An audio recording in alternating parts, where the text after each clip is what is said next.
எத்தனை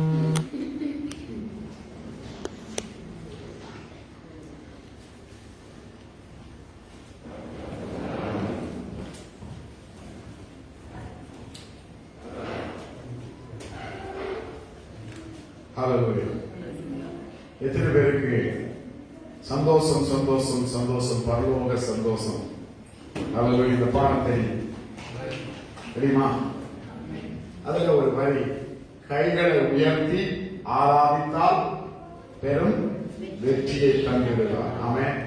ஆறாவது நேரத்தில் அப்படியே மௌனமாக இருப்பது, கை அசைக்காமல் தேவனை பாடி துதிக்காமல் இருப்பது உங்களுடைய ஆவிக்குரிய வாழ்க்கையில சுவையையும் ஒரு ஆரோக்கியத்தையும் ஒரு தேவனை எழுப்புவதையும் உங்களுடைய வாழ்க்கையில கொண்டு வராது. நீங்க வாழ்க்கை முழுவதும் இப்படி வருகிறாலும் போகிறாலும் இருந்து கொண்டு ஏதாவது மனக்கசப்புகள் வரும் பொழுது தேவனையும் மதலைக்கு ஆக்கலா போய்விடுவீங்க. ஆகிய ஆராதனை உங்களுடைய வாழ்வில ஒரு மகத்தான ஒரு தேவன் வைத்த ஒரு ஒழுங்கு. ஆமென். அந்த ஆராதனை நேரத்தில் கைகளை உயர்த்தி ஆராதித்தால் பெரும் வெற்றியை நீ தந்துடுவீர். எத்தனை உணர்கிறீங்க? யார் கை உயர்த்தாம இருந்தீங்க? பலவீனமானாக்கள் ஓகே, கை உயர்த்த முடியாதாக்கள் ஓகே. ஆனா கை உயர்த்த முடிந்தவர்கள் இந்த ஆராதனை கை உயர்த்தி ஆராதிக்காவிட்டால் கர்த்தர் இன்றைக்கு நம்மை மன்னித்து நம்மை அந்த ஆராதனைக்குள்ளாக நடத்துவாராங்க. ஆமென். ஹல்லேலூயா. இருந்த வண்ணமாக கரத்தை உயர்த்தி கர்த்தரின் சித்தத்தில் நாம் நிற்கும் போது கலங்கிட தேவையில்லை, கைகளை உயர்த்தி ஆராதித்தால் பெரும் வெற்றியை தந்திடுவார். கர்த்தரின் சித்தத்தில் நாம் நிற்கும் போது கலங்கிட தேவையில்லை, கைகளை உயர்த்தி ஆராதித்தால் பெரும் வெற்றியை தந்திடுவார். சந்தோஷம் சந்தோஷமே, பரலோக சந்தோஷமே, சந்தோஷம் சந்தோஷம் சந்தோஷமே, அவர் சமூகத்தில் சந்தோஷமே, இயேசு சமூகத்தில் சந்தோஷமே. போராட்டம் பாடுகள் நம் வாழ்வில் வந்தால் சோர்ந்திடவே வேண்டாம். உலகத்தை ஜெயித்தவர் நம்முடன் இருக்கையில் ஜெயம் ஜெயம் ஜெயம் நமக்கே. ஆமென் ஆமென். போராட்டம் பாடுகள் நம் வாழ்வில் வந்தால் சோர்ந்திடவே வேண்டாம். உலகத்தை ஜெயித்தவர் நம்முடன் இருக்கையில் ஜெயம் ஜெயம் ஜெயம் நமக்கே. ஹல்லேலூயா. ஜெயம் ஜெயம் ஜெயம் நமக்கு. ஆமென். ஹல்லேலூயா. இப்படித்தான் நீங்க ஆராதிக்கணும். ஆமென். தேவ சமூகத்தில் விலகியே அது ஒரு குதூகலமான ஒரு கொண்டாட்டமான ஒரு மகிழ்ச்சியான ஆனந்த ஆனந்த ஒரு களைப்பான ஒரு சமூகம். ஆமென். ஆட்டை கொண்டு போய் பலிபீடத்தில் வைத்து அறுக்கும் வரைக்கும் ஆட்டுக்கு தெரியாது அறுக்க போறாங்க. அது மட்டும் அது துள்ளி துள்ளித்தான் வரும். ஆட்டோட சுபாவம் துள்ளி துள்ளித்தான் வரும். அது ஆட்டோடைய சுபாவமே. அதுபோல தேவ சமூகத்துல நம்மை தேவன் சுத்திகரிக்க போவதற்கு முன்பதாக நாம் மகிழ்ச்சியோடு தான் பலிபீடத்துக்கு முன்பாக வர வேண்டுமா? ஆமென். ஹல்லேலூயா. ஆகையால் நம்முடைய சோர்வுகள், பலவீனங்கள், இந்த இயற்கையின் அழுத்தங்கள், வர முடியாத பலவீனங்கள், இவைகள் எல்லாவற்றையும் கர்த்தர் மேற்கொள்வதற்கு நாம் கரங்களை உயர்த்தி ஆராதிக்கும் பொழுது கர்த்தர் நமக்கு ஜெயத்தை தருவார். ஆமென். அவர் பெரும் பெரும் வெற்றியை தருவார். ஆமென். ஒரு வாழ்க்கையில் பெரும் வெற்றியை அனுபவிக்க வேண்டும் என்று சொன்னால் கைகளை உயர்த்தி ஆராதிக்க வேண்டும். ஆமென். ஹல்லேலூயா. ஆகிய தலைகளை தாழ்த்தி நாம் ஜெபம் செய்வோம். எங்களை அதிகமாக நேசிக்கிற பரலோக பிதாவே, இந்த பரிசுத்தமான ஓய்வு நாளிலே கர்த்தரை ஆராதிப்பதற்கு ஏற்ற சுகபலத்தையும் ஆரோக்கியத்தையும் அபிஷேகத்தையும் தந்து கர்த்தருக்கு நாங்கள் காணிக்கை கொடுக்க எங்களை தகுதிப்படுத்தின தயவுக்காக உமக்கு ஸ்தோத்திரம். அத்தோடு நின்று விடாமல் என்னை குளமிட்டு என்னை சுத்திகரித்து என்னை ஒரு முழு மனிதனாக மாற்றக்கூடிய திவ்ய வார்த்தையை கொண்டு என்னோடு பேசுங்க ஆண்டவரே. பேசும் வார்த்தைக்கு கீழ்ப்படுகிற ஒரு இருதயம் உள்ளவனாக என்னை ஆசீர்வதிங்க. வார்த்தைகளை திருடுகிற சத்துருக்களை நாங்கள் மேற்கொள்ளுகிறோம். பேச வேண்டியமாக பேசி வியாக்கியம் பண்ண உதவி செய்யும். இதை கேட்கிற யாராக இருந்தாலும் தேவனுடைய அன்புக்கு நேராக திருப்பப்பட இந்த செய்தியை எடுத்து பயன்படுத்துங்க. இயேசுவின் நாமத்தினாலே ஜெபிக்கிறோம் நல்ல பிதாவே, ஆமென். நாம் திருப்பிக் கொள்வோம். வெளிப்படுத்தின விசேஷம் 18ஆம் அதிகாரத்துக்கு நேராக நாம் திருப்பிக் கொள்வோம்.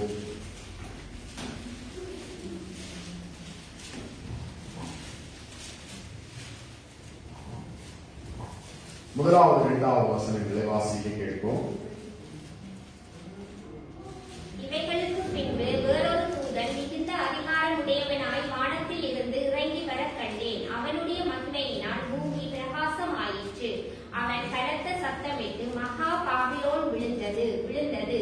அது பேய்களுடைய குடியிருப்பு, சகலவித அசுத்த ஆவிகளுடைய காவல் வீடும், அசுத்தமும் அருவருப்பும் உள்ள சகலவித பறவைகளுடைய கூடும் ஆயிற்று. அவளுடைய வேசித்தனத்தில் உக்கிரமான மதுவை எல்லா ஜாதிகளும் குடித்தார்கள். பூமியின் ராஜாக்கள் அவளோடே வேசித்தனம் பண்ணினார்கள். பூமியின் வர்த்தகர் அவளுடைய செல்வச் செருக்கின் மிகுதியினால் ஐஸ்வர்யவான்கள் ஆனார்கள் என்று விளம்பினான். இந்த செய்திக்கு தலைப்பாக நற்குணசாலியான ஸ்திரீ என்று சொல்லி நாம் தியானிக்க போகிறோம். என்ன? நற்குணசாலியான ஸ்திரியை குறித்து நாம் தியானிக்க போகிறோம். ஆனால் வாசித்த வசனத்துக்கு அது முரணாக இருக்கிறதே என்று ஒருவேளை நீங்க நினைக்கலாம். வாசித்த வசனத்துக்கும் நாம் போட்டிருக்கிற தலைப்புக்கும் வித்தியாசமாக இருக்கிறதே, ஒத்து போக முடியாமல் இருக்கிறதே, உண்மைதான். ஆனால் இனிவரும் வசனங்களை வாசிக்கும் பொழுது தேவனுடைய திருச்சபைக்கும் பொய்யான திருச்சபைக்கும் உள்ள வித்தியாசத்தை நாம் அறிந்து கொண்டு நமக்குள்ளாக ஒரு வைராக்கியத்தை தேவன் தரும்படியாக நாம் ஜெபிக்க போகிறோம். ஏன்னு சொன்னால் இந்த பாபிலோன் என்ன செய்யலாம்? விழுந்து அது பேய்களுடைய குடியிருப்பும் சகலவிதமான அசுத்த ஆவிகளுடைய காவல் வீடும், அசுத்தமும் அருவருப்பும் உள்ள சகல பறவைகளுடைய கூடும் ஆயிற்று சொல்லி இந்த பாபிலோனை, அதாவது 17ஆம் அதிகாரம் 4 ஆரம்பம் வாசிக்கும் பொழுது அந்த பாபிலோனுக்கு ஒரு இஸ்திரி என்ற ஆண்டவர் பேர் சொல்லுகிறார். இந்த இஸ்திரி என்ன செய்தாராம்? பொய்யான போதனைகளை அவர் தன்னுடைய கரங்களிலே வைத்து அந்த பொய்யான போதனைகள் மூலமாக ஜனங்களை வெறிக்க பண்ணி கிறிஸ்துவையும் கிறிஸ்துவனுடைய சாட்சியையும் கிறிஸ்துடைய ரத்தத்தையும் அவர்கள் விலக்கவனும் அருவருக்கவனும் அதை தள்ளிவிடவனும் பொய்யான போதனையில் மயங்கி அவளுக்கு அடிமையாக இருக்குவன் என்கிறதுக்காக இப்படிப்பட்ட ஆவிகளுடைய ஒத்தாசையோடு, அசுத்த ஆவிகளுடைய ஒத்தாசையோடு இந்த பொய்யான ஸ்திரீ, பொய்யான மதம் கிரியை செய்து கொண்டு வருகிறதாம். இந்த கிரியையினால அநேகர் 6வது வசனம் 17வது வசனத்தின் அதிகாரத்தில் 6வது வசனம், அந்த ஸ்திரீ பரிசுத்தவான்களின் இரத்தத்தினாலும் இயேசு கிறிஸ்துவின் சாட்சிகளின் இரத்தத்தினாலும் வெறி கொண்டிருக்கிறதை கண்டு அவளை கண்டு நான் மிகவும் ஆச்சரியப்பட்டேன். அவள் உண்மை மார்க்கத்தையும் உண்மை சத்தியத்தையும் உண்மை திருச்சபையும் நல்ல குணசாலியான ஸ்திரியை அவள் தள்ளிவிடவும் வைராக்கியம் கொண்டு கள்ள போதனைகளை தேசம் முழுவதும் விதைக்கிறதுக்காக அவள் மதுவாக அவர்களை வெறிக்க பண்ணக்கூடியவர்களாக அவள் செயல்படுவதை பார்க்கக்கூடியதாக இருக்கிறது. அந்த செயல்களை தேவன் விழ பண்ணுவாராம். அதுல பாருங்க, விழுந்து அந்த தாயை இருந்து வந்ததான பிள்ளைகளையும் அதில் சொல்லப்பட்டிருக்கிறது. விழுந்தது தாய், அதுக்கு பிறதான பிள்ளைகள் விழுந்தது என்று சொல்லி இந்த வேதத்தை நாம் 17-18 அதிகாரத்தை வாசிக்கும் பொழுது பொய்யான மதங்களுக்கு விரோதமாக, பொய்யான போதனைகளுக்கு விரோதமாக தேவன் செயல்பட ஆரம்பிக்கிறதை நாம் தெளிவாக விளங்கிக் கொள்ள முடியும். அப்ப தேவன் பொய்யான போதனைகளுக்கு நாம் விலக்கப்பட்டு மெய்யான போதனைகளுக்குள்ள திருச்சபை கட்டப்பட்டு நற்குணசாலிகளாக இந்த தேசத்தில் நாம் சபையில் வாழும் பொழுதுதான் மணவாளனுக்கு ஏற்ற ஒரு மணவாட்டியாக அங்கீகரிக்கப்படும். நீதிமொழிகளிலே பார்க்கும் பொழுது நற்குணசாலியான ஸ்திரியை கண்டுபிடிக்கிறவர் அது ஒரு கிரீடமாக இருக்கிறதாம். அப்ப ஒரு கணவனுக்காக நியமிக்கப்பட்டிருக்கிற ஒரு குணசாலியான பெண்ணை தான் அந்த கணவன் தெரிந்து கொள்ளுகிறான். அப்படி இல்லாவிட்டால் அவளை தெரிந்து கொள்ள மாட்டான். அதுபோலதான் திருச்சபை குணசாலியாக தேவன் விரும்புகிற ஒரு பெண்ணாக அந்த சத்தியத்தின்படி வாழுகிற ஒரு குணாதிசயம் உடைய ஒரு திருச்சபையை தான் மணவாளனாகிய இயேசுவுக்கு பிதா என்ன செய்வாராம்? அங்கீகரித்துக் கொடுப்பார். ஹல்லேலூயா. ஆகிய நம்முடைய திருச்சபையை கவனிக்கவும், திருச்சபையினுடைய போதனைகளிலே நாம் வளருகிறதுக்கும், திருச்சபையின் போதனைகள் மதுவாக இருக்கிற, அதாவது மாயான பொய்யான போதனைகளை தள்ளி நிறுத்தக்கூடிய ஒரு வல்லமை உடையதாக எழும்புகிறதுக்கும் கர்த்தர் இன்றைக்கு நம்மை உருவாக்குவாராக. உண்மையான போதனைகள் மேலோங்கும் பொழுதுதான் 2வது வசனம், அவன் பலத்த சத்தமிட்டு மகா பாவியோன் என்ன செய்தான்? விழுந்து அவர்கள் உண்மையான ஸ்திரீகள், உண்மையான சத்தியம் உள்ளவர்கள், உண்மையான தேவனுடைய ஸ்திரீகள் பேச ஆரம்பிக்கும் பொழுது, உண்மை சத்தியங்களை விதைக்க ஆரம்பிக்கும் பொழுது பொய்யான போதனை உடைய பாவங்கள் என்ன செய்யுமா?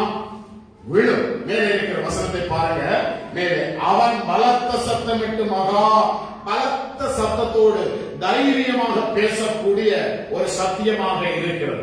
தைரியமாக பேசும் பொழுதுதான் நமக்கு இதுதான் சத்தியம் என்கிற குழப்பம் இருக்குமானால், நான் பின்பற்றுகிற காரியங்கள், நான் செய்கிற காரியங்களில் தெளிவற்றவர்களாக இருப்போமானால் சத்தமும் அதிகரிக்காது. என்ன செய்யும்? மெதுவாக பேச ஆரம்பிக்கும். இது ஒரு வளமை, மனுஷனுடைய ஒரு வளமை. மெதுவாக பேசுறதுக்கு காரணம் என்ன?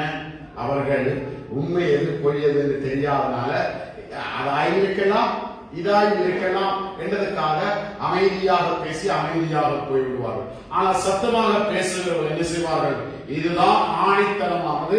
இந்த சத்தம் எல்லாருக்கும் கேட்கப்படும் பொழுது அவர்கள் கேள்வி எழுப்புவார்கள். அந்த கேள்விக்கு பதில் சொல்ல நாம் ஆயத்தம் என்கிறதை ஒரு தைரியமாக கொண்டுதான் சத்தமாக பேச ஆரம்பிப்பார்கள். அந்த 2வது வசனம், அவன் பலத்த சத்தமிட்டு மகா பாவியோன் என்ன செய்தான்?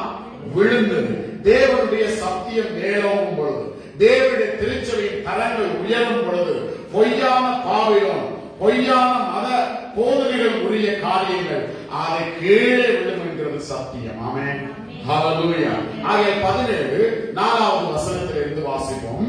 4வது, அந்த ஸ்திரீ இரத்தவாரமும் சிவப்பான ஆடை தரித்து பொன்னினாலும் இரத்தினங்களினாலும் முத்துக்களினாலும் சிங்காரிக்கப்பட்டு தன்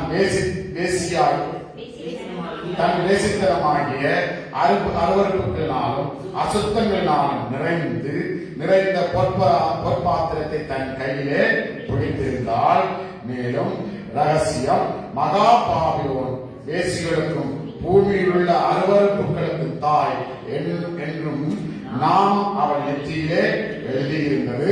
6, இந்த ஸ்திரீ பரிசுத்தவான்கள் இரத்தத்தினாலும் இயேசு கிறிஸ்துவின் சாட்சியின் இரத்தத்தினாலும் வெறி கொண்டிருக்கிறதை கண்டு உண்மை மார்க்கத்தை, உண்மை சத்தியத்தை, உண்மை திருச்சபையாகிய தேவனுடைய ஸ்திரீயை விழத்தள்ளுகிறதுக்காக, சேதப்படுத்துகிறதுக்காக சத்ருவினால் ஏற்படுத்தப்பட்ட பொய்யான போதனைகள் எதிர்த்து வருகிறதா. இந்த எதிர்த்து வருகிறதுனால அநேகர் கொல்லப்படுகிறார்கள், அநேகர் பாழாக்கப்படுகிறார்கள், அநேகர் பின்வாங்க போறதுக்காக இந்த அசுத்த ஆவிகள் 3வது வசனம் 2வது வசனத்தின் கீழே அது விழுந்தது. அது பேய்களுடைய குடியிருப்பு, சகல விதமான அசுத்த ஆவிகளுடைய காவல் வீடு, அசுத்தமும் அருவருப்பும் உள்ள சகல பறவைகளுடைய கூடுமாயிற்று. இந்த பிசாசுடைய வல்லமைகளை கொண்டு இந்த பொய்யான மதங்களை கலப்புகிறதுக்கு, பொய்யான போதனைகளை பிரகடனப்படுத்துகிறதுக்காக இந்த ஆவிகள் உதவி செய்கிறதாம். பேய்கள் சொன்னாலே எல்லாருக்கும் பயம். அந்த பேய்கள் இங்கதான் குடியே இருக்கிறது. எங்க? பொய்யான போதனைக்குள்ளதான் இருக்கிறதுங்கிறதே உண்மை. பேய் கண்ட எல்லாருக்கும் பயம். அசுத்த ஆவிகளுக்கு விலகோடும் என்று சொல்லி அநேகர் அதில் கவனமாக இருக்கிறார்கள். ஆனால் அவருடைய கண்களுக்கு தெரிகிறதில்லை, இந்த பொய்யான போதனைக்குள்ளதான் என்ன இருக்கிறதா? பேய்கள் இருக்குது, அசுத்த ஆவிகள். ஆனால் அங்க போய் நாம் என்ன செய்வோம்? படுக்க போட்டுக்கிறோம். பேயை கண்டா பயம், அசுத்தாவியை கண்டா பயம். ஆனா அந்த பேய்களும் அசுத்தாவியும் எங்கே இருக்கிறது? நம்முடைய கண்களை திறந்து தேவ ஆவியான சத்தியத்துக்குரிய ஒரு வைராக்கியத்தை நமக்குள்ள வேறுண்ட செய்வாராக.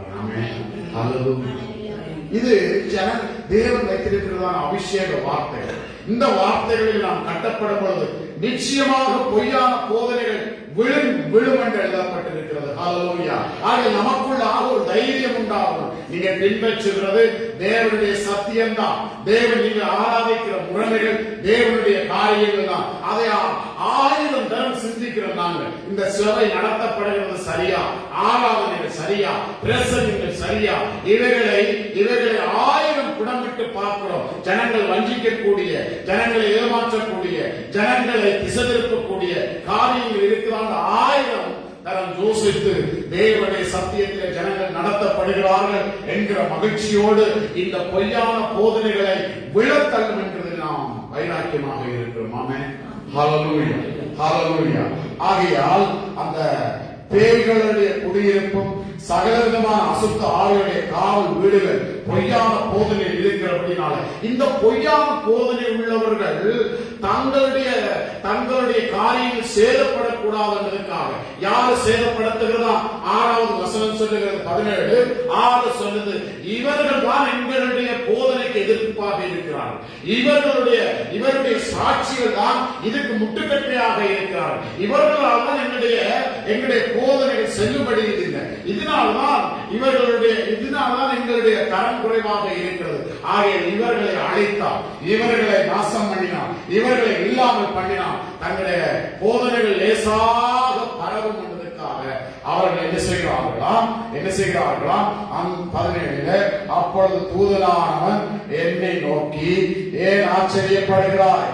இந்த இஸ்ரவேலுடைய ரகசியத்தையும் 7 தலைகளையும் 10 கொம்புகளையும் உடையவளாய் இவளை சுமக்கிற மிருகத்தினுடைய ரகசியத்தை உனக்கு நான் சொல்லுகிறேன் என்று சொல்லி அவளுடைய ரகசியத்தை வெளியே கொண்டு வந்து அவளுடைய தந்திரங்களை முறியடிக்க பண்ணி அதை பிரகடனப்படுத்தி விளம் பண்ணுகிறதுக்காக தேவன் நம்மோடு கூட இருக்கிறார். ஆமென். ஹல்லேலூயா. ஆக நம்மோடு கூட ஒரு சக்தி உண்டு. ஆமென். நம்மோடு ஒரு வல்லமை உண்டு. ஹல்லேலூயா. நமக்கு ஒரு பலன் உண்டு. ஆமென். நமக்கு ஒரு ஆரோக்கியம் உண்டு. அது தேவனால் உண்டான பலம் உண்டாக இருக்கிறது. ஆமென். ஹல்லேலூயா. அவர்களுக்கும் ஒரு பலம் உண்டு, அவர்களுக்கும் ஒரு வல்லமை உண்டு, அவர்களுக்கும் ஒரு ஆவி உண்டு. அது என்னவா? பேய்களும் அசுத்த ஆவிகளும். ஆமென். ஹல்லேலூயா. நம்முடைய தேவன் பேய்களோட பெரியவர். ஹல்லேலூயா. நம்முடைய தெய்வம் அசுத்த ஆவிகளோட பெரியவர். ஹல்லேலூயா. ஒரு வாலிபனுக்குள்ள ஒரு ஆவி பிடித்திருக்கும் பொழுது இயேசு அதிகாரம் உடையவராக அசுத்த ஆவியை இவனை விட்டு வெளியே போக அவர் கட்டளையிட்ட பொழுது அவன் சுகமானான் என்று சொல்லப்பட்டிருக்கிறது. ஆமென். ஆகையால் ஆண்டவர் நம்முடைய வாழ்க்கையில் லூக்கா 10ஆம் அதிகாரம் 19வது வசனத்தை இதோடு கோர்த்து நீங்க வாசித்து பாருங்க. லூக்கா 10ஆம் அதிகாரம் 19வது வசனத்தை நமக்கு விளங்கக்கூடியதாக இருக்கும். லூக்கா 10:19வது வசனத்தை நாம் வாசிக்க கேட்போம். ஆமென். ஹல்லேலூயா. இதோ சர்ப்பங்களை, தேள்களை, தேள்களை மிதிக்கவும் சத்துருடைய சகல வல்லமை மேற்கொள்ளவும் உங்களுக்கு அதிகாரம் கொடுக்கிறேன், ஒன்றும் உங்களை சேதப்படுத்த முடியாது. எவைகளை? இந்த பொய்யான போதனைகளுக்கு பேய்கள், பொய்யான போதனைகளுக்கு பேர் அசுத்த ஆவிகள். பொல்லாத போதனைகளுக்கு, அசுத்த போதனைகளுக்கு பேர் என்ன? பொல்லாத பாவிலும். அதுக்கு பேர் என்ன?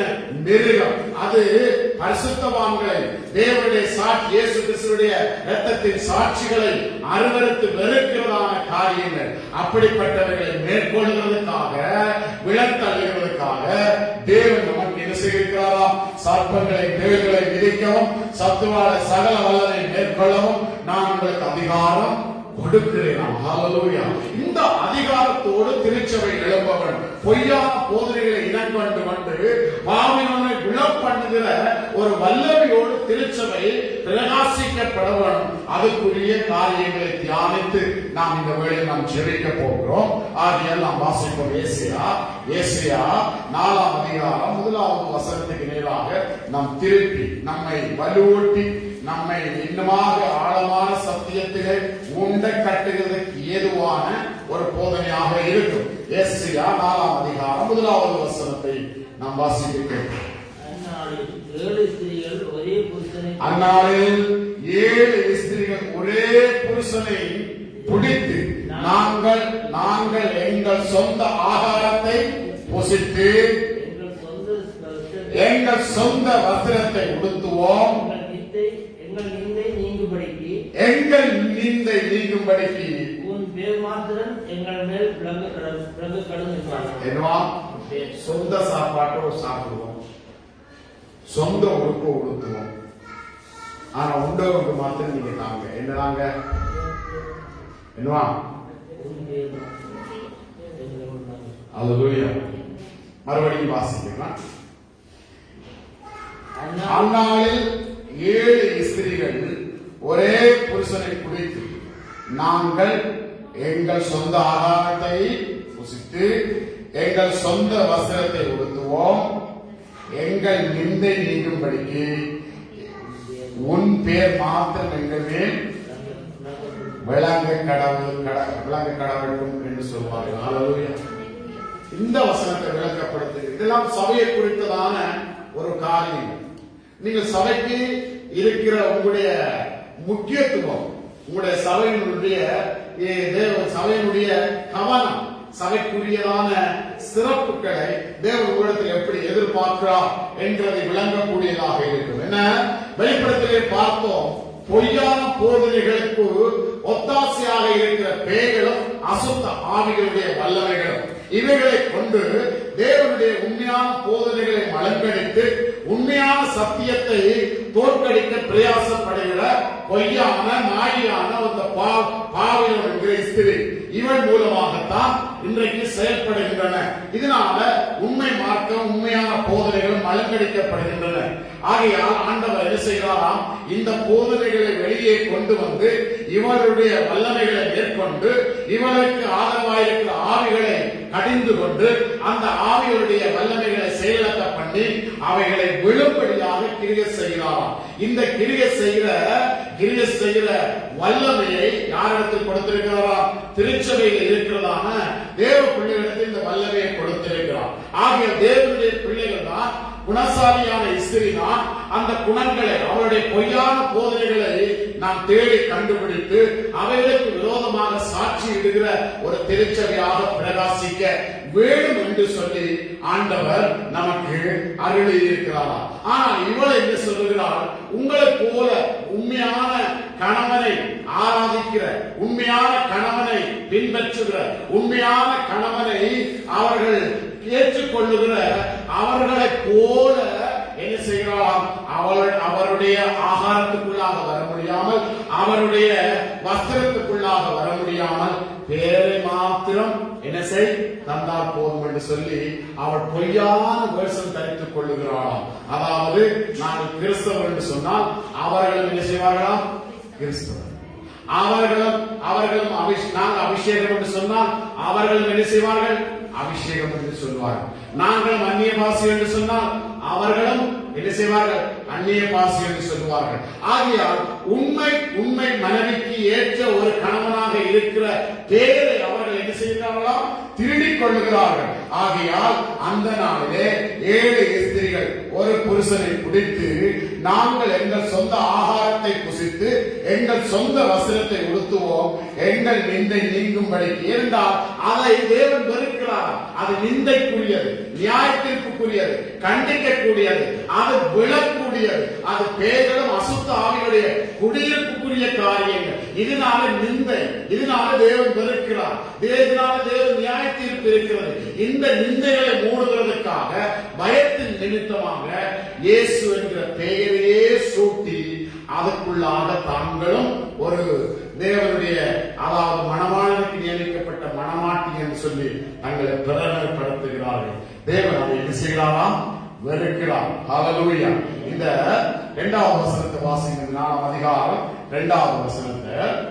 இஸ்ரவேலில் தப்பினவர்களுக்கு அந்நாளிலே கர்த்தரின் கிளை அலங்காரமும் மகிமையுமாய் இருக்கும், பூமியின் கனி அவர்களுக்கு சிறப்பும் அலங்காரமாய் இருக்கும். 6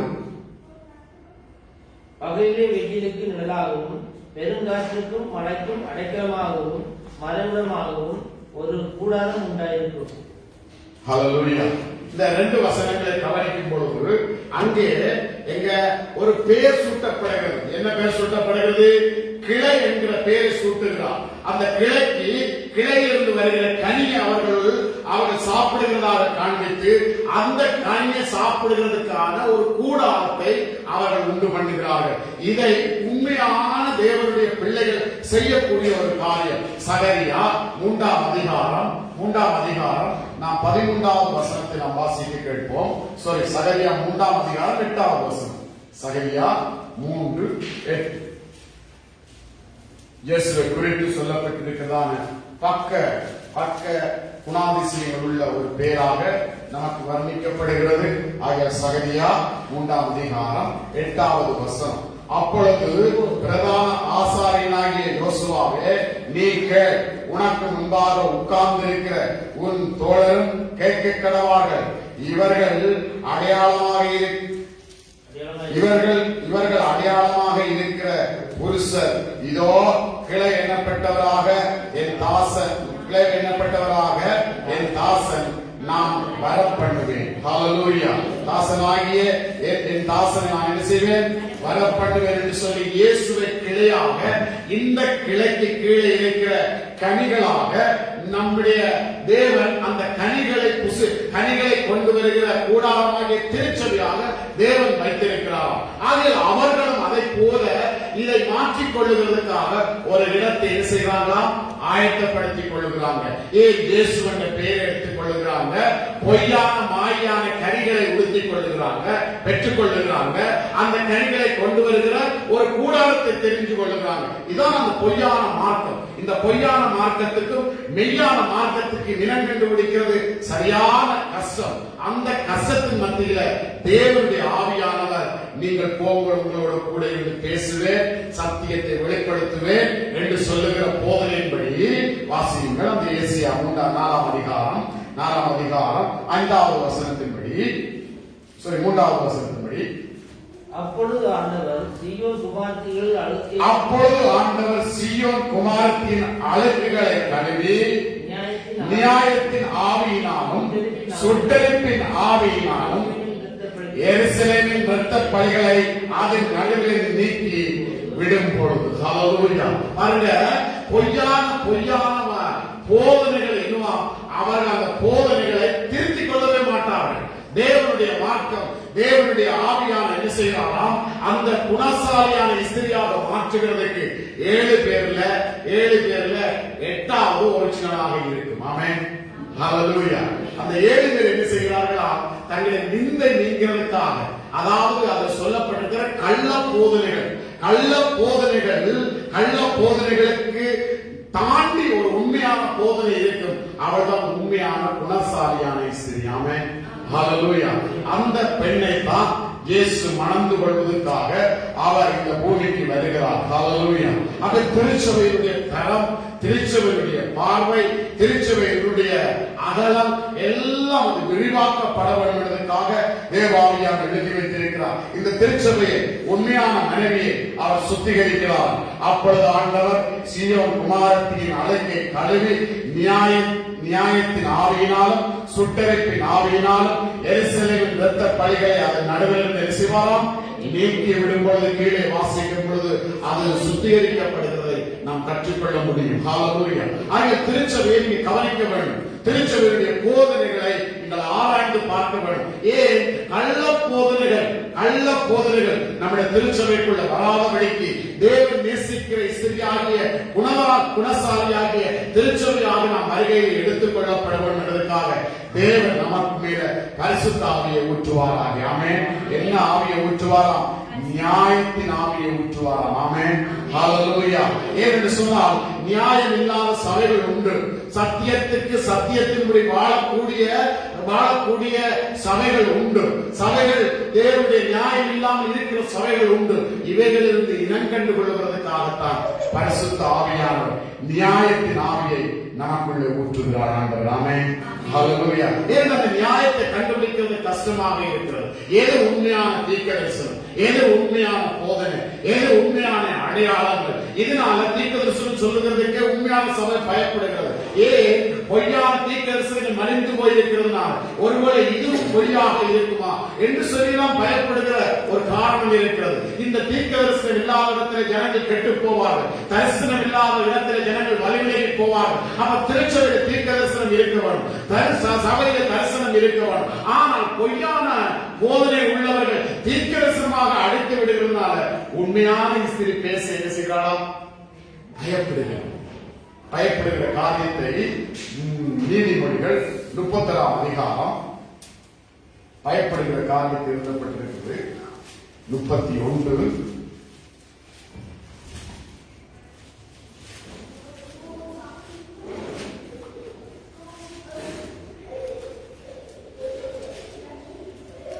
8வது வசனம். ஊழியனுக்காகவும் திக்கற்றவர்கள் எல்லாருடைய நியாயத்துக்காகவும் உன் வாயை திற. ஹல்லேலூயா. பாத்தீங்களா? இதுதான் தீர்க்கதரிசனம். திக்கற்றவர்களுக்காகவும் ஊமையானவர்களுக்காகவும் என்ன செய்? உன் நியாயத்துக்காகவும் வாய திற. அப்ப உண்மையான திருச்சபை பேச வேண்டும். உண்மையான திருச்சபை தீர்க்கதரிசனம் சொல்ல வேண்டும். உண்மையான திருச்சபை தரிசனத்தை வெளிப்படுத்தி காண்பிக்க வேண்டும். ஆனால் பொய்யான சபைகள் பொய்யான தீர்க்க தரிசனங்களை சொல்லி பேய்களுடைய தீர்க்க தரிசனங்களும் பொல்லாத ஆவிகளுடைய தீர்க்க தரிசனங்களை சபையிலே கொண்டு வந்து விதைக்கிறதுனால நாம் இனம் கண்டு கொள்ள முடியாது. இதம் கண்டு கொள்ள முடியாதபடிக்கு நாம் ஊமைகளாக மாறி இருக்கிறோம். தேவன் இன்றைக்கு நியாயத்தின் ஆவியை செய்வாரா? ஊற்றுவார் நமக்குள்ள. ஹல்லேலூயா. நியாயத்தின் ஆவியை ஊற்றும்படிக்கு செபிக்க வேண்டாம். ஹல்லேலூயா. ஏன்?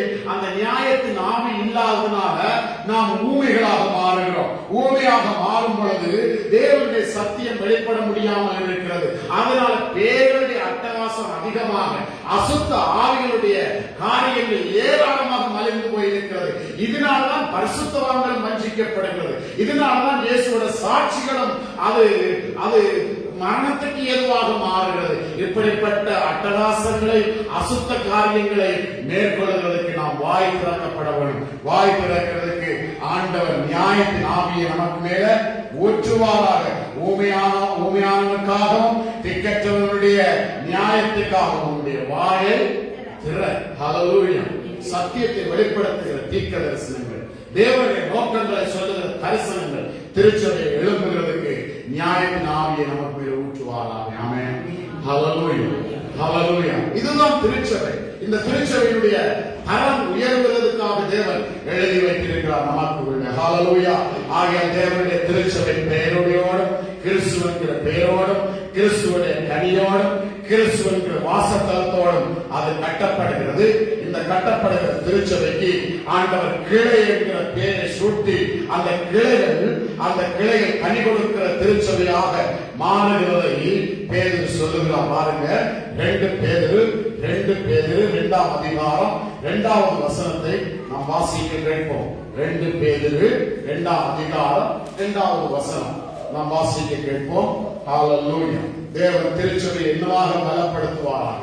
நமக்குள்ள சத்திய வைராக்கியம் வேறுண்டும் பொழுது இன்னுமாக தேவனுடைய நியாயத்தின் ஆவி நம்மை அருளப்படும் பொழுது ஊமையானவர்களும் திக்கற்றவர்களும் ஆதரிக்கிறவர்களாக மாறுவார்கள். 2 பேதுரு 2ஆம் அதிகாரம் 2வது வசனம். அவர்களுடைய கெட்ட நடத்தைகளை அநேகர் பின்பற்றுவார்கள். அவர்கள் நிமித்தம் சத்திய மார்க்கம் தூஷிக்கப்படும். பாத்தீங்களா?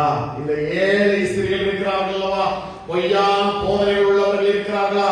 இவர்களை அநேகர் பின்பற்றுவார்கள்.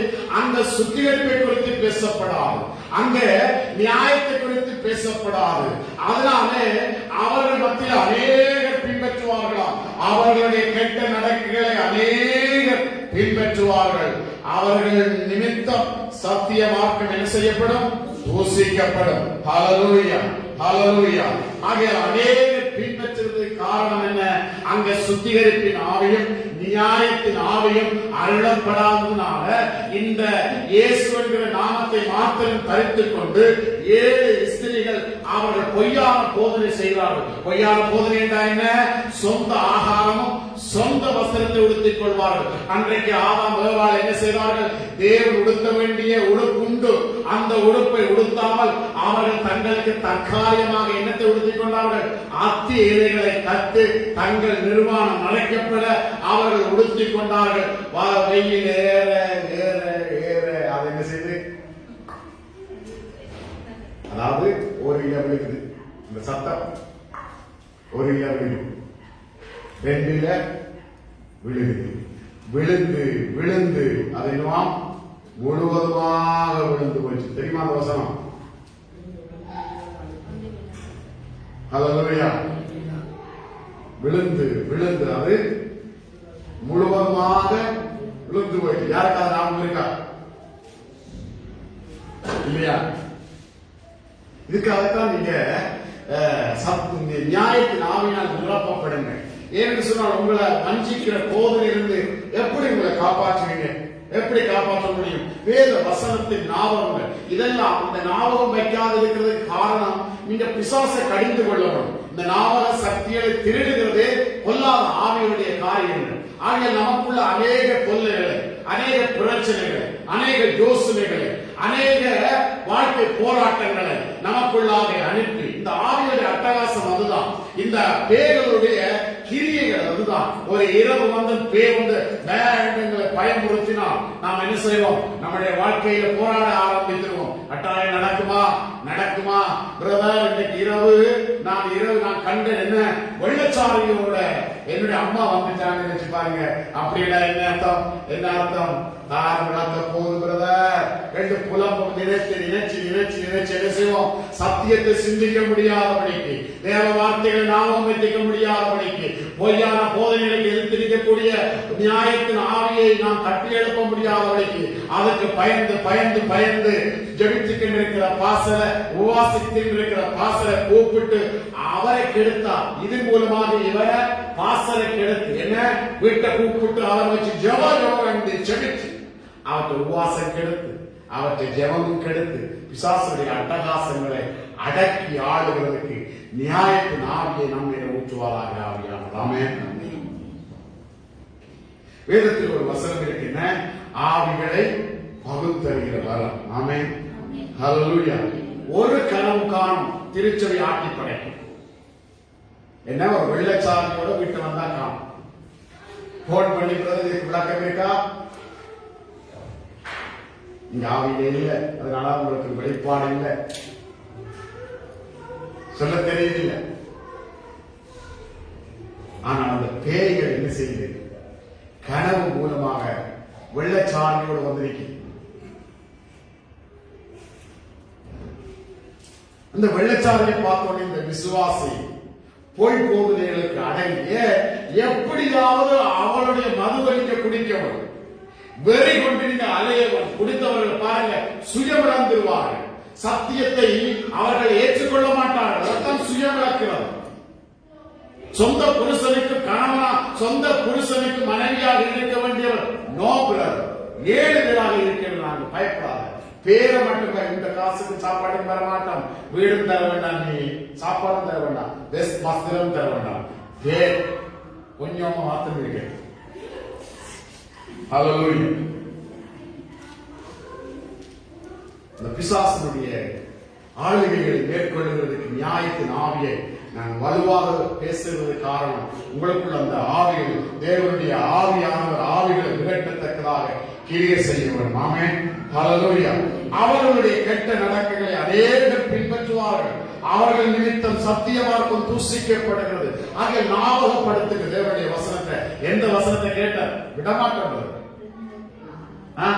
விழுந்து விழுந்து முழுவதுமாக விழுந்து போறது. ஞாபகம் இல்லையா? இல்லையா? 3 கிழமைக்கு பேசுறீங்க வெள்ளிக்கிழமை போல இல்லையா? என்னது பாத்தீங்களா? மத்தேயு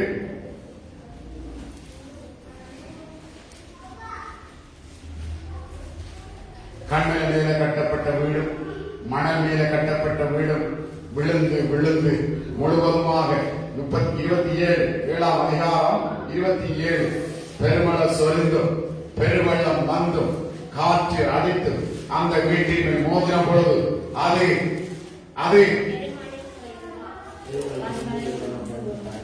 பெருமழை சொரிந்து பெருவெள்ளம் வந்து காற்று அடித்து அந்த வீட்டின் மேல் மோதின போது அது விழுந்து முழுவதும் அழிந்தது. ஹல்லேலூயா.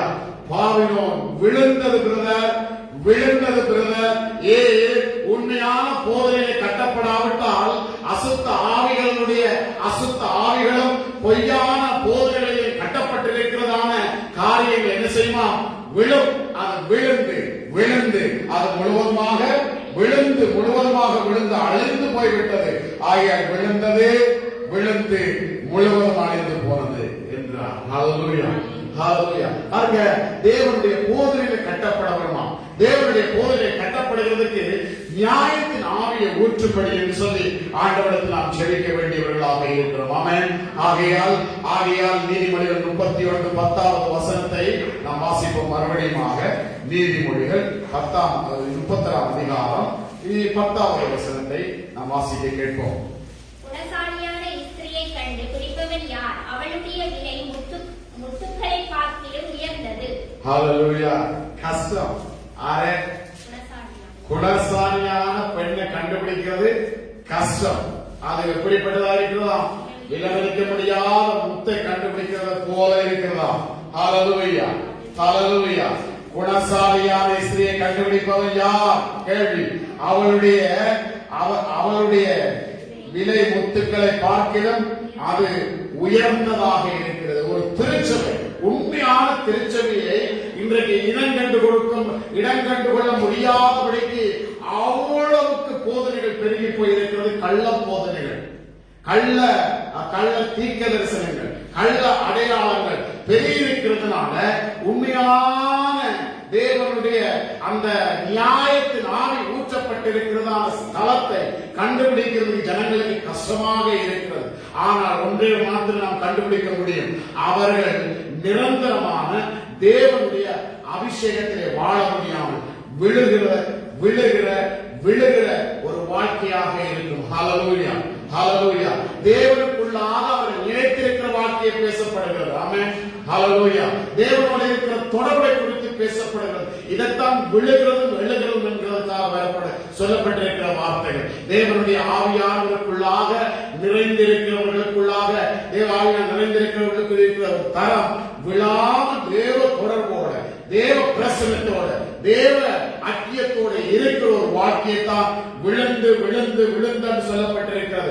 ஆகையால் விழுந்து விழாமல் இருக்கிறதுக்கு காரணம் தேவ அபிஷேகம், தேவ தொடர்பு, தேவ ஐக்கியம் உள்ளவர்களுக்குள்ளதான் இந்த ஸ்திரியை கண்டுபிடிக்க முடியுமா? ஹல்லேலூயா. ஆகையால் நீ குணசாலியான ஸ்திரியை கண்டுபிடிப்பவன் யார்? அவளுடைய இளமுத்துக்களை பார்க்கிலும் அதிகமாக உயர்ந்தது.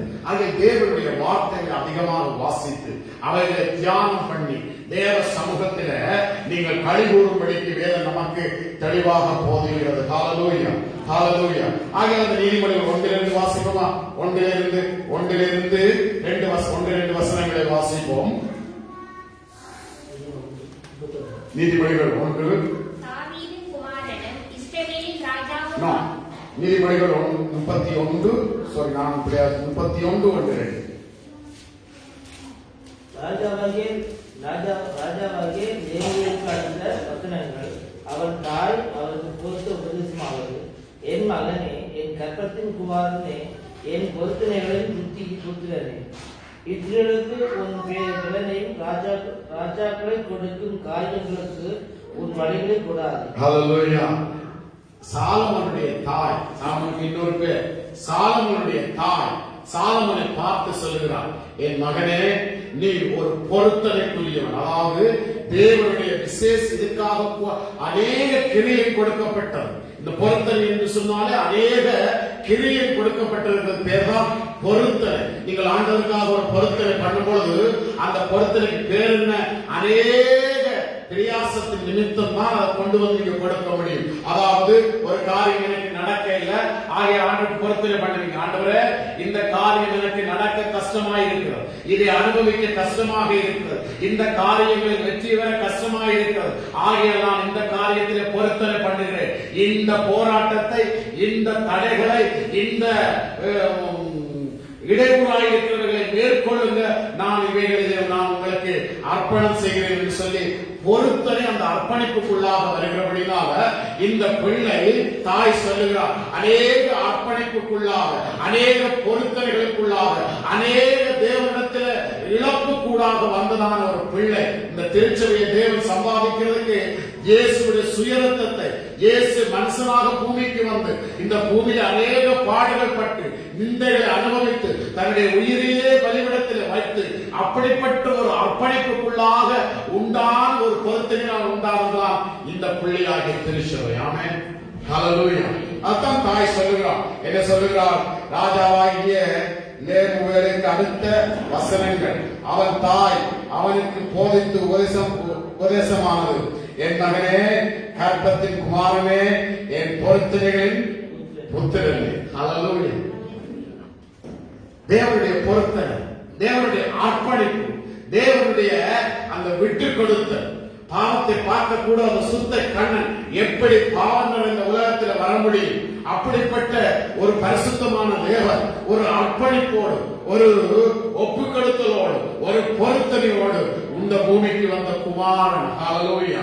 இந்த குமாரனுடைய தரத்தை திருச்சபையாக பார்க்கப்படுகிறது. அந்த குமாரனுக்கு சொல்லுகிறார் என்ன? இஸ்திரிகளுக்கு உன் பலனை, ராஜாக்களுக்கு கொடுக்கும் காரியங்களுக்கும் உன் வழியை கொடாதே. பாருங்க, பொய்யான போதனையில் எங்கெல்லாம் ஸ்திரீகள் வருகிறதோ பொய்யான போதனைகளுக்குள்ளாக சிக்கிக்கொள்ளாத. ஹல்லேலூயா. எங்கே விழுந்து விழுந்து என்கிற வசனமே நமக்கு ஞாபகம் இல்லை என்று சொன்னால் எப்படி நாம் அசுத்த போதனைகளுக்கு தப்ப முடியும்? கொஞ்சம் நீங்க உணர்வடைய வேணும். ஏன் தேவனுடைய வசனங்கள் மறப்பது? பிசாசை கடிந்து கொள்ள நீங்க ஏன் ஆண்டவருடைய வசனம் ஞாபகம் வருகிறது இல்லை? வேதத்தில் ஒரு வசனம் இருக்கிறது. எங்க ஏசியா 16ஆம் அதிகாரம் 34வது வசனம், 34ஆம் அதிகாரம் 16வது வசனம். 34 ஏசியா 34 16. கர்த்தருடைய முகத்திலே தேடி வாசியுங்கள். என்னவா? கர்த்தருடைய புத்தகத்திலே இவைகளில் ஒன்றும் குறையாது. ஹல்லேலூயா. கர்த்தருடைய புத்தகத்திலே தேடி வாசியுங்கள், அவைகளில் ஒன்றும் குறைபடாது, அவைகளில் ஒன்றும் சோடி இல்லாது. அவருடைய வாய் இதை சொல்லிட்டு அவருடைய ஆவி இவைகளை சேர்த்து. பாத்தீங்களா? தேவ ஆவியானவருடைய இணைந்து நீங்க வசனங்களை ஞாபகப்படுத்தி வாசிக்கட்டும் என்று வேதமே நமக்கு அத்தாட்சிப்படுத்துகிறது. ஏன்? அசுத்த ஆவிகளும் பேய்களும் இந்த வசனங்களை மறக்க செய்ய துடிப்பாக இருக்கிறது. வேத வசனங்கள் ஞாபகம் இருந்தால், வேத வசனங்கள் மனப்பாடம் இருந்தால், வேத வசனங்களை தேடி வாசிக்கிற பழக்கம் இருந்தால், தேவ ஆவியான உறவும் தொடர்பும் இருந்தால் இவர்கள் கள்ள போதனை கண்டுபிடித்திருவார்கள். பொய்யான இஸ்திரியினுடைய வழிகளை விட்டு அவர்கள் விலகி விடுவார்கள். ஆகையால் அவர்களை மாயம் பண்ண வேணும், வஞ்சிக்க வேணும், அவர்களை விழப்பண்ண வேணும் என்றதுக்காக பொல்லாத பேய்களும் அசுத்த ஆவிகளும் அந்த பொய்யான கிரியைகள் மூலமாக செயல்படுகிறது. இவைகளை மேற்கொள்வதற்காகத்தான் தேவனுடைய வசனத்தை ஞாபகப்படுத்தி வச்சுக்கீங்க. ஆமென், ஹல்லேலூயா, ஹல்லேலூயா. என்னவாம்? ஸ்திரீகளுடைய பலனை செலவழிக்காது, ராஜாக்களோடு சேர்ந்து வழிகளை எடுக்காது என்று சொல்லி ஆண்டவர் நமக்கு அழகாக போதிக்கிறதுக்கு காரணம் திருச்சபை அவ்வளவுக்கு ஒரு கவனிக்கப்படுகிறது. இரண்டாவது அதற்கு பொருத்தனை கொடுக்கப்பட்டிருக்கிறார். ஆமென், ஹல்லேலூயா. இந்த பொருத்தனையினால் உண்டானதான இந்த காரியங்களை நீதிமொழிகள் 12 4வது வசனத்தை வாசிக்குமா? நீதிமொழிகள் 12:14.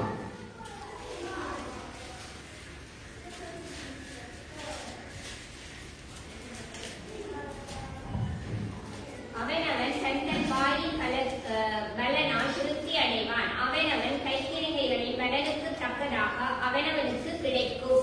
12:4. குணசாலியான ஸ்திரீ தன் புருஷனுக்கு என்னவா? கிரீடமாக இருக்கிறார். இலச்சை உண்டு பண்ணுகிறவளோ அவருக்கு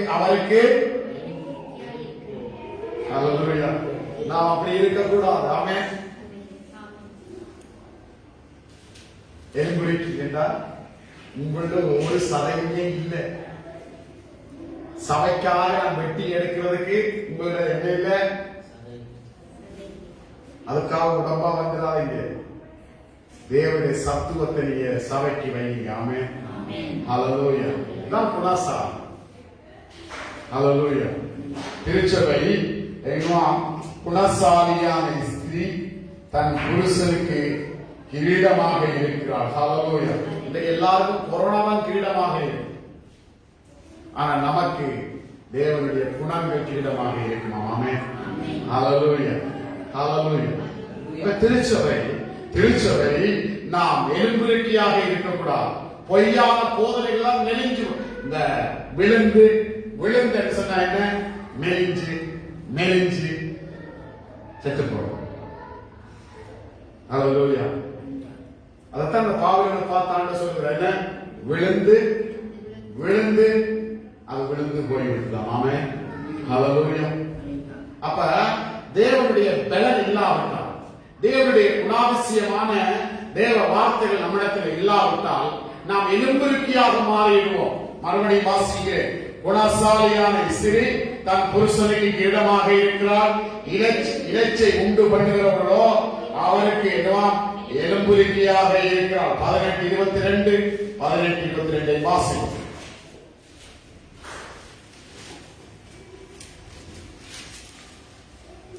மனைவியை கண்டடைகிறவன் நன்மையானதை கண்டடைகிறான். கர்த்தரால் தயவை பெற்றுக் கொள்ளுகிறான். ஆமென். ஹல்லேலூயா. தேவனுடைய அந்த சபையுள்ள, தேவனுடைய குணாதிசயமுள்ள ஒரு குணாசாலியான பெண்ணை திருச்சபை என்ன செய்யுமா? திருச்சபையே ஆகிய அந்த பெண்ணை அந்த கணவன் என்ன செய்வானாம்? கண்டடைவானாம். ஹல்லேலூயா. இது கர்த்தரால் உண்டான ஒரு தயவு. அப்ப தேவ ஆவியானவர் நமக்கு நியாயமாக ஊற்றப்பட்டிருக்கும் பொழுது இயேசுவோட வருகையுடைய கண்களில நம்முடைய திருச்சபை காணப்படும். ஹல்லேலூயா. இந்த திருச்சபை காணப்படுவதற்காகத்தான் ஆண்டவர் நம்மை இன்னொரு வசனத்தில் எழுதி வைத்திருக்கிறார். வாசிப்போம். இங்க மத்தேயு 13ஆம் அதிகாரம், மத்தேயு 13:45 அதை தெளிவாக எழுதி வைத்திருக்கிறார். நீங்கள் தேடும்படியாக, அவைகளை தேடும்படியாக எழுதி வச்சிருக்கிறார். 13:45. மேலும் பரலோக ராஜ்யம் நல்ல முத்துக்களை தேடுகிற வியாபாரிக்கு ஒப்பாயிருக்கிறது. ஹல்லேலூயா. என்னவாம்? பரலோக ராஜ்யம் நல்ல முத்துக்களை தேடுகிற வியாபாரிக்கு என்னவாம்? ஒப்பாக இருக்கிறது. தேடுதலை ஆண்டவர் முன்வைக்கிறார். ஒரு முத்து திருச்சபை, அது திருச்சபை ஒரு முத்து கொப்பிடப்பட்டிருக்கிறது. அந்த முத்து என்ன செய்யலாம்? வியாபாரி தேடுகிறான். ஆகிய கண்டுபிடிக்கிறது கஷ்டம்தான். அந்த கண்டுபிடிச்சிருக்கிறோமா? அந்த கண்டுபிடிச்சிருக்கிறதா அந்த திருச்சபையில் இருந்து உண்மையான போதனைகள் தேவனுடைய ஜனங்களுக்கு பறந்து செல்லுகிறதுக்காக, பிரஜாதிகள் மத்தியில் பறந்து செல்லுகிறதுக்காக நாம் என்ன செய்யணுமா? தேட ஆரம்பிக்க வேண்டும். அதனாலதான் நம்மளோட ஐசியால பார்த்தோம். வேதத்தை தேடி வாசிங்க. அது தேவ ஆவியானவர் அருளும் வெளிப்பாடுகள். அது பேய்களை, அசுத்த ஆவிகளை விழத்தள்ளுகிறதான ஒரு வல்லமை. அதுக்குள்ளாக நியாயத்தின் ஆவியானவர் கிரியை செய்கிறார். அங்கே சுத்திகரிப்புகள் உண்டாகிறது. அங்கே மணவாளன் தேடி கண்டுபிடிக்கிறதான ஒரு குணசாலியான ஸ்திரியான திருச்சபையாக இருக்கிறது. அங்கே தேவனுடைய வல்லமை, தேவனுடைய அதிகாரம் இருக்கிறது. ஹல்லேலூயா. ஆகையால் சங்கீதம் 116:15 நாம் வாசிப்போம். சங்கீதம் 116:15 நாம் வாசித்து எழுந்திருக்க போகிறோம். அர்ப்பணிப்புக்குள்ளாக சொல்லப்பட்டிருக்கிறதான அந்த வசனத்தை 116:15. கர்த்தருடைய பரிசுத்தவான்களின் மரணம் அவர் பார்வைக்கு அருமையானது. ஹல்லேலூயா. செத்த வீட்டுக்கு வாசிக்கிற வசனம் என்று யாருக்கும் நினைப்பார்கள். அது மரணம். தேவனுக்காக அர்ப்பணிப்பதற்கு சொல்லப்பட்டிருக்கிறது. ஹல்லேலூயா. நான் கிறிஸ்துவுக்காக மரிக்கிறேன். ஆமென். ஹல்லேலூயா. தேவனுக்காக நான் என்ன செய்கிறேன்? உயிர் தெழுகிறேன். தேவனுடைய திருமுழுக்கு மூலமாக நான் உலகத்துக்கு மரித்து கிறிஸ்துவுக்காக நான் என்ன செய்கிறேன்? உயிர் தெழுகிறேன். தேவனுடைய பிள்ளைகளுக்கு மரணமே வாழ்க்கை அங்கே சரித்திரத்திலே கிடையாது. ஆகையால் மரணத்தை குறித்து பேசப்பட்டிருக்கிற வசனம் இது தேவனுக்காக அர்ப்பணிக்கிறத ஒரு வாழ்வை வலியுறுத்துகிற ஒரு வசனமாக இருக்கிறது. என்ன? கர்த்தருடைய பரிசுத்தவான்களுடைய மரணம் அவர் பார்வைக்கு எப்படி இருக்குதா? அருமையாக இருக்கிறது. தேவன் தெரிந்து கொண்ட, தேவன் முன்குறித்த, தேவன் அழைத்த திருச்சபை மறைக்க ஆரம்பிக்கும் பொழுது, அதாவது உலகத்துக்கு மறைத்து கிறிஸ்துவுக்காக எழுந்திருக்க ஆரம்பிக்கும் பொழுது அது தேவனுடைய பார்வை எப்படி இருக்கிறது? அருமையாக இருக்கிறது. ஆமென். ஹல்லேலூயா, ஹல்லேலூயா. ஆகிய நம்முடைய திருச்சபை தேவனுக்கு அருமையானது. ஆமென். ஆகிய நம்ம எழுந்து நிற்போமா இந்த வேளையில? தேவனுடைய திருச்சபை அருமையான திருச்சபை இன்னுமாக நாம் மறைக்க ஆயத்தம் ஆண்டவருக்கு. ஆமென். ஹல்லேலூயா. திருமுழுக்கு மூலமாக நாம் மறைக்கிறோம். ஒவ்வொரு நாளும் சிலுவை சுமந்து நாம் மறைக்கிறோம். ஒவ்வொரு நாளும் தேவனுடைய வார்த்தையை கொண்டு நாம் நம்மை சுத்திகரித்து ஒப்புக் கொடுக்கிறதை மறைக்கிறதுக்கு ஒப்பிடப்பட்டிருக்கிறது. கிறிஸ்துவுக்காக நாம் விடும் பொழுது அது மரணத்துக்கு ஏதுவாக இருக்கிறது. ஆனால் கிறிஸ்துவுக்காக வாழுகிறது அது ஜீவனுக்கு ஒப்பிடப்பட்டிருக்கிறது. அங்கே அர்ப்பணிப்போடு தேவ ஆவியானுடைய பிரசன்னத்தை முடிக்கிறார். இன்றைக்கு நீங்க ஒப்புக் கொடுங்க. வேத வசனங்களை தேடி வாசியுங்க. கிருபை உள்ள வார்த்தைகளை நீங்க சோடி பொருத்தி பாருங்க. திருச்சபைக்கும் உண்மையான மனவாட்டிக்கும் பொய்யான மனவாட்டிக்கும் பொய்யான ஸ்திரிக்கும் உண்மையான ஸ்திரிக்கும் உள்ள வித்தியாசத்தை தேவன் காண்பித்து தந்து திருச்சபைக்குரிய வைராக்கியத்தோடு, திருச்சபையுடைய அர்ப்பணிப்புகளோடு, திருச்சபையின் குணாதிசயங்களோடு, திருச்சபையுடைய பின்பற்றுதலோடு நாம் எழுந்து பிரகாசிக்கிறதுக்கு ஏதுவான நியாயத்தின் ஆவியை ஊற்றுங்க என்று ஆண்டவரிடத்தில் கேட்போமா இந்த வேளையில? ஆண்டவரே, உம்முடைய ஆவியை மேல ஊற்றுங்க, நியாயத்தின் ஆவியை மேல ஊற்றுங்க. ஆண்டவரே, நியாயத்தின் ஆவி என்னில வருவதாக. ஹல்லேலூயா. பொய்யான போதனைகளை இனங்கண்டு கொள்ளத்தக்கதாக, பொய்யான போதனைகளை வெறுக்கத்தக்கதாக, பொய்யான மனஸ்தர்களை நாங்கள் தள்ளிவிடத்தக்கதாக தேவனுடைய ஆவியினால் நிரப்பப்பட ஆண்டவரை நியாயத்தின் ஆவியினால் நிரப்புங்க. நியாயத்தின் ஆவியினால் நிரப்புங்க ஆண்டவரே. ஹல்லேலூயா. கேளுங்க ஆண்டவரே, நியாயத்தின் ஆவியால் நிரப்புங்க ஆண்டவரே. நியாயத்தின் ஆவியால் நிரப்புங்க. ஹல்லேலூயா. பொய்யான குணாதிசயங்களுக்கு நான் விலக, பொய்யான போதனைகளுக்கு நான் தப்பி வைக்கப்பட ஆண்டவரே பாவினால் விழுந்து முழுவதுமாக விழுந்து போனது ஆண்டவரே. ஹல்லேலூயா. தேவன் என்னை குணாசாலியான ஒரு பெண்ணாக நிறுத்தி இருக்கிறபடினால என்னுடைய நியாயத்தின் ஆவியையும் சுத்திகரிப்பு ஆவியையும் தாருங்க ஆண்டவரே. ஹல்லேலூயா, ஹல்லேலூயா, ஹல்லேலூயா. என்னுடைய சிறந்த பாடலை பாடுவீர்களா? எழுப்புதலை என் வாஞ்சை, எழுப்புதல் தாரும் தேவா. பரிசுத்த ஆவியின் எழுப்புதல் பரவட்டும் எங்கள் தேசத்தில். ஹல்லேலூயா. பரவட்டும் எங்கள் திருச்சபையில். ஆமென். எழுப்புதலை என் வாஞ்சை, எழுப்புதல் தாரும் தேவா. ஹல்லேலூயா. பரிசுத்த ஆவியின் எழுப்புதல் பரவட்டும் எங்கள் திருச்சபையில். ஹல்லேலூயா. அந்தகார இருள் முற்றும் அகல வேண்டும். ஆவியின் மழை ஊற்றப்பட வேண்டும். அனலாய் கொழுந்து விட்டு எரிய அக்கினியால் எம்மை நிரப்பும் என்று சொல்லி நாம் செபித்து பாட போகிறோம். ஹல்லேலூயா, ஹல்லேலூயா. எழுப்புதலே வாஞ்சி. ஆமென். ஹல்லேலூயா. விசுவாசிக்கிறீங்களா? நியாயத்தின் ஆவியை தருவார் ஆண்டவர். ஆமென். ஹல்லேலூயா. பொய்யான மதுவை வைத்திருக்கிற பாவிலவனை அவர் விழத்தள்ளுகிறார். ஆமென். ஹல்லேலூயா. பொய்யான மார்க்கங்கள் சிதறடிக்கப்படும். ஆமென். பொய்யான போதனைகள் விழப்படும். ஹல்லேலூயா. தேவ ஆவியினால் நிரப்பப்படும் பொழுது, நியாயத்தின் ஆவியினால் நிரப்பப்படும் பொழுது, பரிசுத்த ஆவியினால் நிரப்பப்படும் பொழுது பொய்யான போதனைகள் மேற்கொள்ளப்படும். ஹல்லேலூயா. விழுந்து முழுவதுமாக விழுந்து போகும். தேவனுடைய குணசாலியான இயேசுவை நினைத்திருப்பார். ஹல்லேலூயா. அது கணவனுக்கு கிரீடமாக இருக்கும். ஹல்லேலூயா. அது எலும்புலியாக இருக்கிறார். ஹல்லேலூயா. தேவன் நேசிக்கிற, தேவன் எடுத்துக் கொள்ளப்படுகிற, தேவனால் எடுத்துக் கொள்ளப்படுகிற திருச்சபையாக கர்த்தர் நம்மை மாற்றுவார். ஹல்லேலூயா, ஹல்லேலூயா, ஹல்லேலூயா. எழுப்புதலே எங்கள் வாஞ்சை, எழுப்புதல் தாரும் தேவா. எழுப்புதலே எங்கள் வாஞ்சை, எழுப்புதல் தாரும் தேவா. பரிசுத்த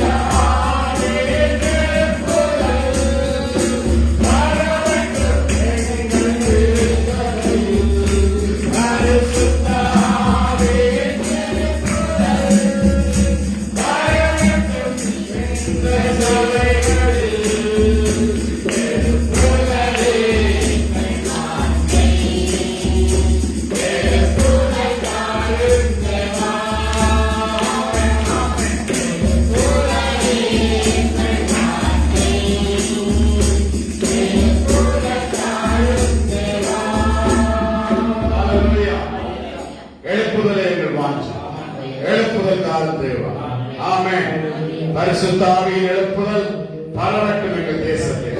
பரிசுத்தாவியின் எழுப்புதல் பரவட்டும் எங்கள் திருச்சபையில். ஆமென்.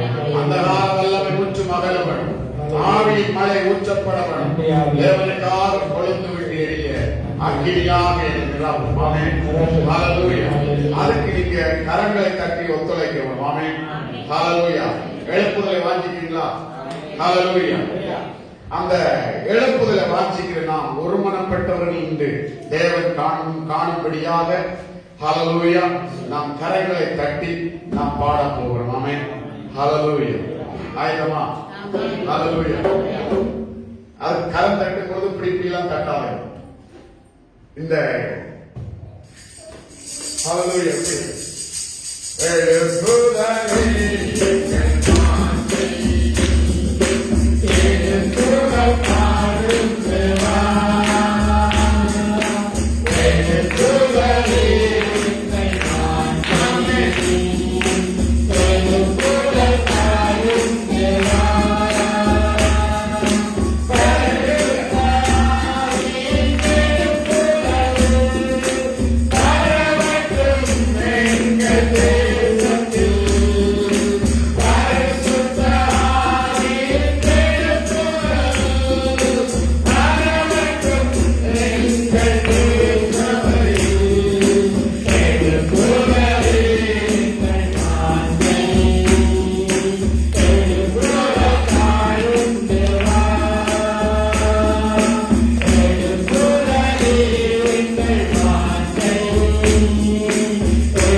சுத்திகரிப்பின் ஆவியானவர் பொய்யான போதனைகளை தள்ளி மெய்யான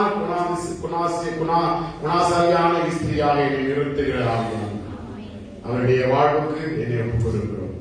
தொடர்ந்து எங்களை நடத்தினார்கள். ஆசீர்வதி இயேசுவின் நாமத்தினாலே பிதாவே. ஆமென். ஆமென். சொல்லுமா, என் ஆத்துமாவே கர்த்தரை ஸ்தோத்திரி, என் உள்ளமே பரிசுத்த நாமத்தை ஸ்தோத்திரி, என் ஆத்துமாவே கர்த்தரை ஸ்தோத்திரி. அவர் செய்த சகோதரர்களை மறவாதே. கர்த்தராகிய இயேசுவின் கிருபை பிதாவாகிய சுத்தாவியானவருடைய அன்பியை நீக்கி வருகிறது. சதா காலம் நம் அனைவரோடும் கூட இருப்பதாக.